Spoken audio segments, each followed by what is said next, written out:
नमस्कार नांदेडकर. मागच्या दीड महिन्यापासून खूप मोठ्या प्रमाणात मराठवाड्यात आणि अख्ख्या महाराष्ट्रात अतिवृष्टी होते. पण पुढचे 3 दिवस खूप गांभीर्याने लक्ष देण्यासारखे आणि खूप सतर्कपूर राहण्याचे आहेत. उद्या 27 तारखेला नांदेड जिल्हाधिकारी कार्यालयातून नांदेडच्या सगळ्या शाळांना सुट्टी जाहीर करण्यात आलेली आहे. उद्या, परवा 27, 28, 29 या 3 तारखेला नांदेड जिल्ह्यामध्ये अतिमुसळधार पाऊस होण्याची शक्यता आहे. गोदावरी नदीच्या पाणलोट क्षेत्रामध्ये खूप मोठ्या प्रमाणात पाऊस पडल्यामुळं गोदावरीच्या नदीपात्रात खूप मोठ्या प्रमाणात पाणीचा विसर्ग सुरू आहे.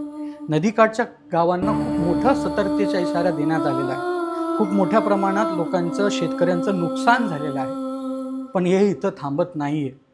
उद्या, परवा आणि 30 तारखेपर्यंत पूर्ण मराठवाड्यात मुसळधारपणे पाऊस होणार आहे. या व्हिडिओच्या माध्यमातून आम्ही हेच प्रयत्न करतोय की जिथं तुम्ही आहात तिथं सतर्क राहा, प्रशासनाची संपर्कात राहा, लोकांसोबत संवादात राहा. खूप खूप धन्यवाद.